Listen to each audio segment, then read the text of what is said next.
What's going on, guys? I'm Aaron from PhoneDog.com, and there are a lot of Android devices coming out. Rumors of the iPhone 5, but something that's not really being talked about is the Nokia Astound on T-Mobile. It's one of the last Symbian devices to come to a carrier before Nokia switches from Symbian to Windows Phone 7. So if you think this looks familiar, well, it is familiar. It's the Nokia C7 from Nokia World last year. So basically it's here, it's on a US carrier, it's different. Of course, we love our name, so they changed it from the C7 to the Astound. It's available now for $79.99. Is it the phone to have? Should you wait for the Windows Phone 7 devices, or should you get a mid-range Android phone? We're going to find out in the full review. Here it is, the Nokia Astound, and you know, it's unfortunate that this device is running an operating system that's really on its last legs, or really kind of dead if you look at it, because it's a really nice device. It's, you know, based on the C7 from Nokia World. It has a great feel to it. It has an 8-megapixel camera, and it's one of those things, you know, Symbian's always done well in Europe, and if you're a Euro dog, you know that, but if you're, you know, an American dog,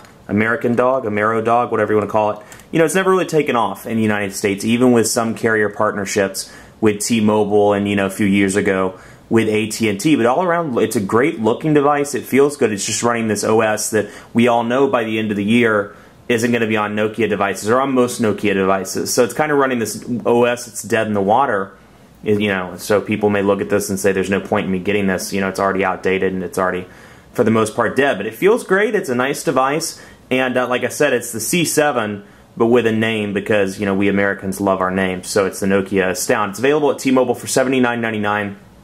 With a 2-year agreement, and on the back you get your 8-megapixel camera with a flash. You get a front-facing camera as well. You can see just premium build quality. I mean, it looks nice.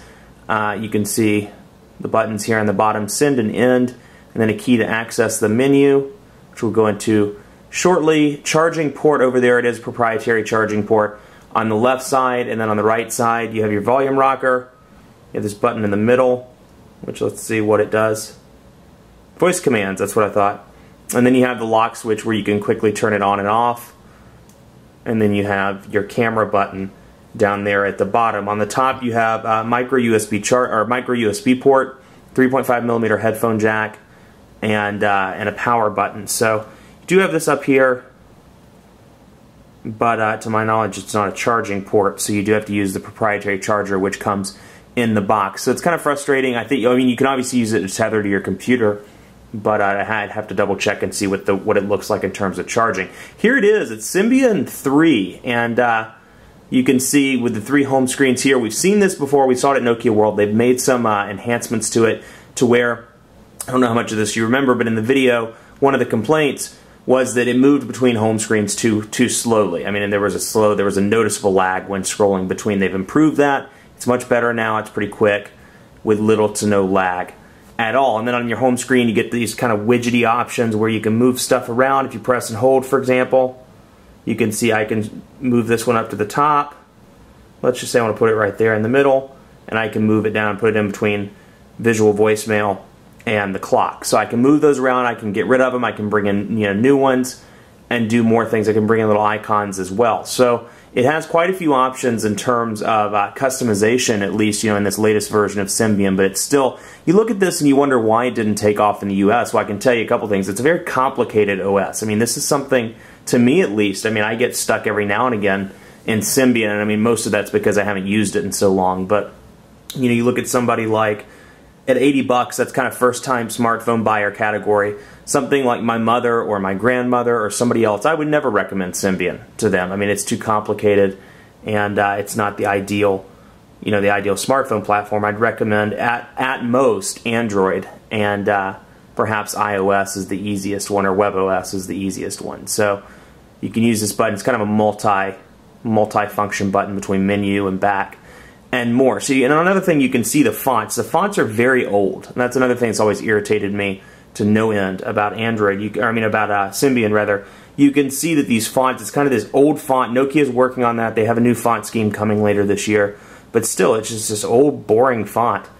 And you can get an idea of what the screen looks like. But it is clear black display, and the screen is absolutely beautiful itself. It's 3.5-inch display, and like I said, clear black display, kind of the QHD or the AMOLED of the Nokia World, and it really, really, really shines. I mean, you can see, I don't know how much of this you can see in the camera, but I mean, the blacks are very black. It's just a great display. Let me angle it a little bit and see if you can see.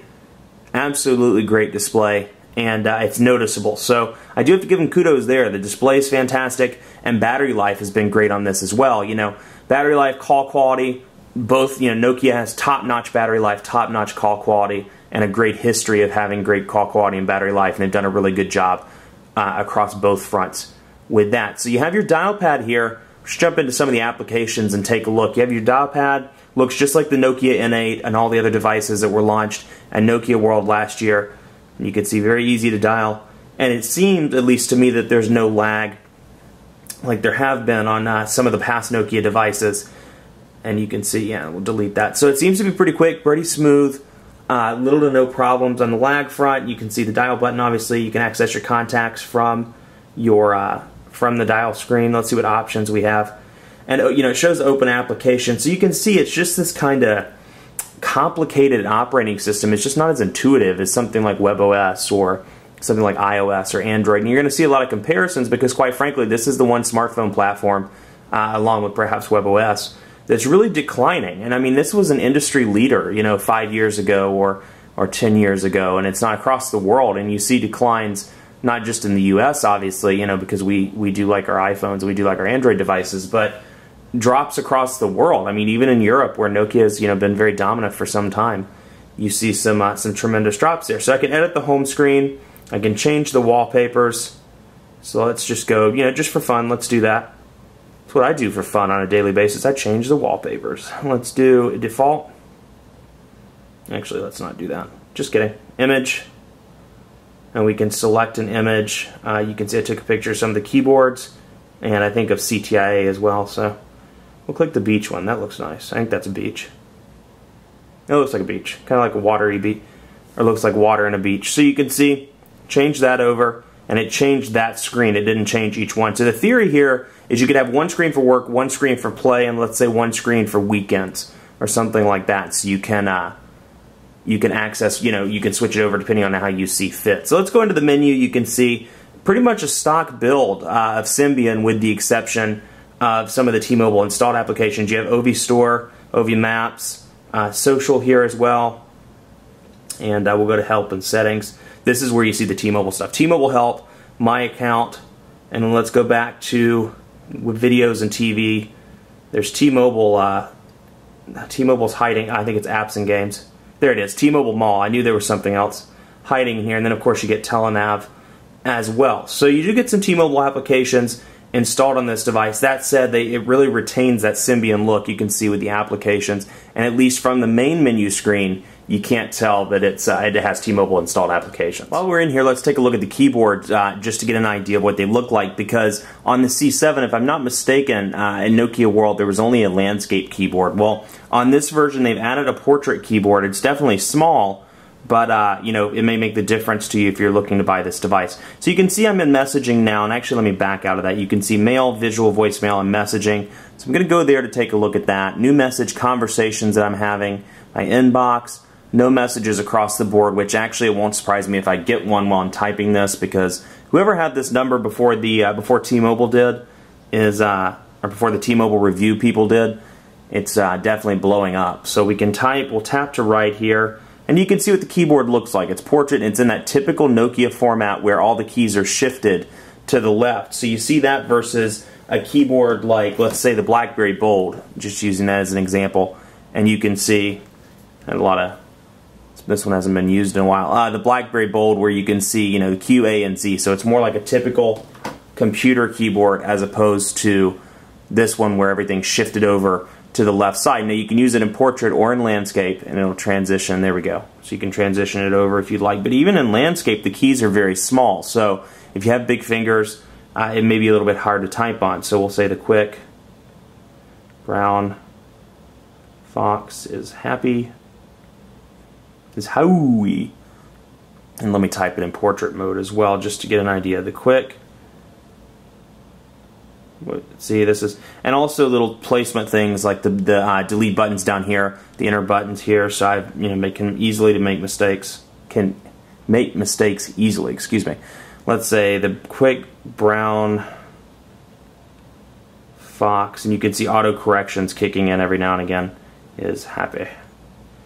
The quick brown fox is happy. So, not terrible, but by the same token, 3.5-inch display. The display is already smallish as it is, combined with very small keys.